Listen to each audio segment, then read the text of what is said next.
Apprenons de notre histoire. Le 30 juin 1970, à l'occasion du 10e anniversaire de l'indépendance de la RDC, le roi Baudouin de Belgique et le président Mobutu ont solennellement signé un traité d'amitié entre leurs deux pays. Cet événement marque un tournant décisif dans les relations bilatérales, longtemps tendues depuis l'indépendance de la RDC en juin 60. Pendant la décennie précédente, les relations entre Kinshasa et Bruxelles avaient été marquées par de vives tensions. Après l'indépendance, l'intervention des troupes belges à Lubumbashi avait notamment entraîné la mort de 2 officiers et de 4 civils blancs, cristallisant les désaccords.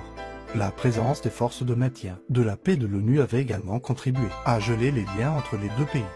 Cependant, depuis environ 2 ans, un apaisement progressif s'était opéré, permettant d'aboutir à la signature de ce traité d'amitié historique.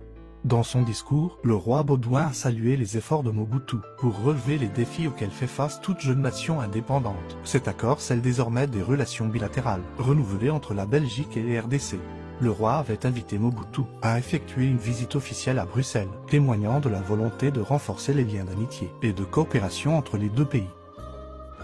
Alors que retenir dans ce contexte de la signature du traité d'amitié Belgique-RDC en 1970? Premièrement, l'indépendance de la colonie belge du Congo en 1960 avait été suivie d'une période très instable, marquée par des mutineries, des sécessions et une intervention militaire belge. Deuxièmement, pendant les premières années de l'indépendance, les relations entre Kinshasa et Bruxelles s'étaient fortement dégradées, culminant avec l'incident sanglant de Lubumbashi en 60. Troisièmement, la présence des casques bleus de l'ONU de 60 à 64 avait contribué à stabiliser la situation, mais les tensions persistaient entre les deux pays.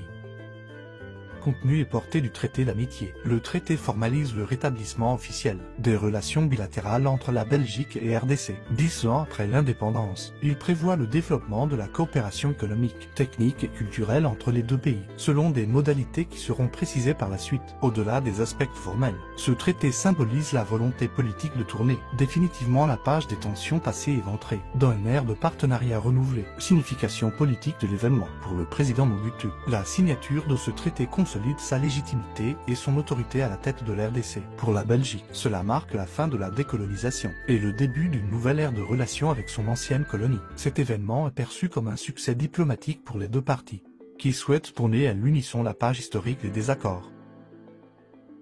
Mémoire RDC par Gires Brad Bagotti.